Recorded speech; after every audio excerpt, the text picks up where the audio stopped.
Alright, happy Pi Day, March 14th, 2022. I'm gonna go on another fast, uh, would have started 6 hours ago now, for what's going on in Ukraine. So this past weekend, Russia bombed the border of Poland and Ukraine. That kind of hits close to home because I've visited Poland a couple of times. Also, earlier in the week, there were donations pouring in at the train stations in Poland for families in Ukraine, and a bunch of families had left baby strollers in Poland for families in Ukraine with children when they arrived at the station. And that's when it became very personal for me because when I was in college, I had dated a girl from Poland, but we broke up because she wanted children. I wasn't ready for children at the time. And unfortunately, I just had a bad timing, right? If I had met her today and we were 25 years old and she wanted children in the next 5 years, that might be a little bit more acceptable today. Unfortunately, the timing didn't work out. That's the story of my life. The wrong things, the right things happen at the wrong time in the wrong circumstance. That's the story of my life. Oh, I had the same problem with various career paths and various activities that I liked. For example, two years ago, we all had the luxury of working remotely. If only I had that toward the beginning of my career, right? That's the story of my life, but that's another story for another time. And so I go on another fast. I like to think of this one as a hunger strike, to show my disapproval of how the way things are going around the world. And I'll probably take the money I save from this fast and donate it to some efforts that I like. Now, I had mixed feelings this past week when I saw gasoline hit new record highs. So I was very lucky one day. I usually, when I see gas prices going up, I have a habit of only putting a few gallons of gas in my car, hoping they'll go down. I'm always wrong.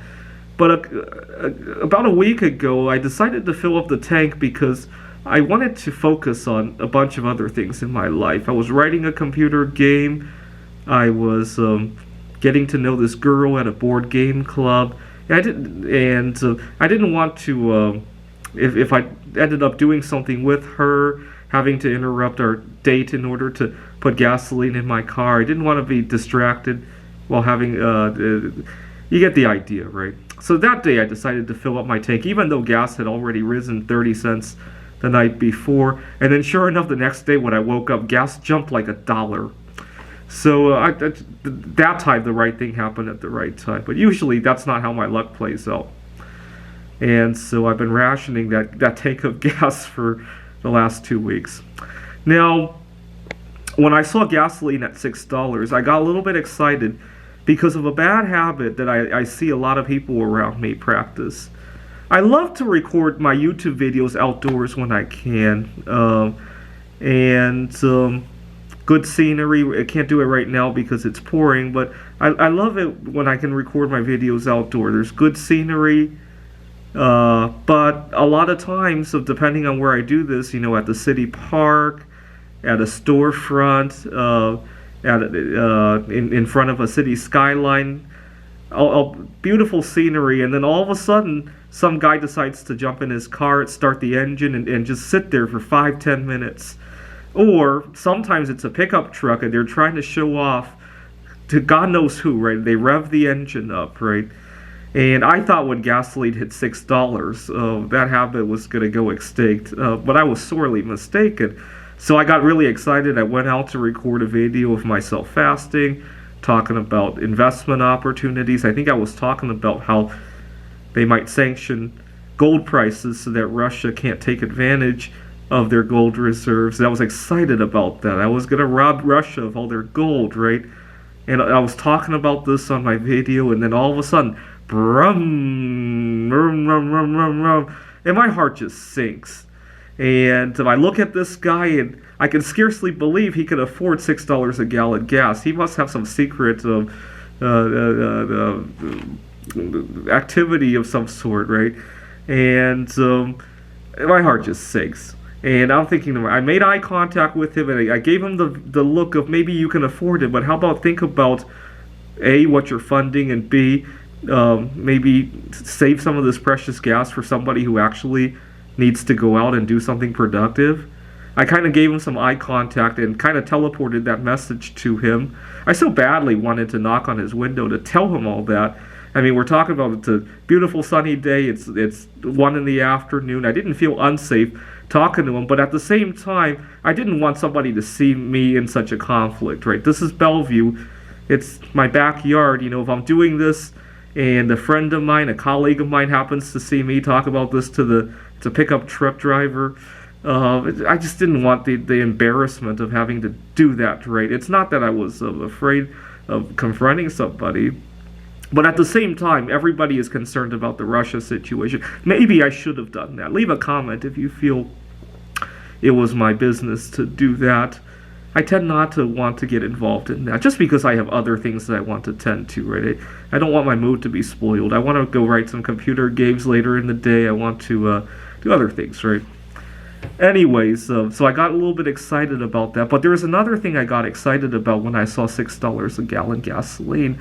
I was hoping it would normalize the idea of working remotely again. I really thrived in that kind of environment. I have a lot of differences than my peers. For one thing, I have chronic health problems, and I take care of it by my diet choices. That's why that's part of the reason I'm going on a fast today. But a lot of times, it doesn't flow socially. Right, I was just thinking about a job interview that I might go to in the next couple of weeks, and how I'm going to explain to people about. See, I have to give you an idea of what explanation means. And one time, my colleague had prepared something that he knew would be suitable for me. He had asked me enough questions to figure it out, and this was many years. This was 2 years ago when my eating wasn't, no, it was before the pandemic, 3 years ago, when my eating habits were not nearly as controlled as they are today. I got really excited and I got carried away, and let's just say that I didn't have very good table manners. Now, the next time he prepared it, I was in the middle of an intermittent fast, and I wanted to wait until later in the day to eat it. I think it was the party or event or whatever was closer to lunchtime. I took some, and I thought I'll have it later in the afternoon. And my colleague was like, I thought you liked this stuff. And so I had to sit down with him to explain intermittent fasting. See, in an ideal world, we shouldn't put pressure on our colleagues to have to explain their medical regimens. Or can you imagine, well, I guess this past year we all had to explain if we chose not to take this one pharmaceutical drug, right? But normally you don't have to, right? Imagine you go up to your colleague and explain to them that maybe they should, they look very down and maybe they need to take antidepressants, or you explain to your colleague that, gee, they really could lose some weight, right? That's kind of taboo to do, right? Or that they could do something else, right? Or it's been happening to me a lot. A lot of people were commenting that I'm losing a lot of weight. A while ago, my mom, she was concerned that, because I used to be, 3 years ago, I was on the cusp of being overweight. I mean, I was going that direction. Maybe I wasn't technically overweight, but I lost a lot of weight these last few years. And my mom said, aren't you worried they're going to draft you for World War III? This was before all the Russia craziness. I'm not worried about that. If World War III breaks out, I think I'd rather be healthy and contributing to it than to be unhealthy, right? Stop and think about it. Which one would you be? So I'm not really worried about that. And the odds are that there are going to be better times as well, right? Now, so I don't like to have to explain to people how I live my life. And so when I saw gas prices hit $6, $7 a gallon, I got excited that maybe I can work remotely, move back to Wallace, Idaho, where I really won't have to drive, right? I just need a place with good internet connection, and everything. My entire social life is all walking distance. There's a beautiful trail. You can walk all the way from Wallace to Missoula and back if you wanted to. Well, maybe not all the way to Missoula. Maybe when the weather is good. And I just don't have to deal with all the craziness that comes with people who don't accept that not everybody has the same body, right? And so I got a little bit excited. That's going to be one of the side benefits. Unfortunately, I'm not seeing it right now. So, yes, 2 days ago, Washington got rid of the mask mandate. But unfortunately, more and more people want to go back to the office. I'm hoping gasoline prices will change that a little bit. I don't have a very long commute. I just dislike the judgment and the having to explain myself and all that craziness that goes on, right? But all right, so I am 7 hours into intermittent fasting. I hope to fast 48, 72 hours, and for each day I fast, I'll take the money I didn't spend on food and donate it to the efforts over in Ukraine as a little bit of a hunger strike, if you will. Anyways, if you feel like joining a hunger strike, I'm thinking if I can get a few thousand or tens of thousands of people to participate in a Russia hunger strike, and we all take the money we save. I'm thinking it might. Well, first of all, it would make a whole lot of noise. That there's a lot of disapproval, and second, that money's not bad either, right?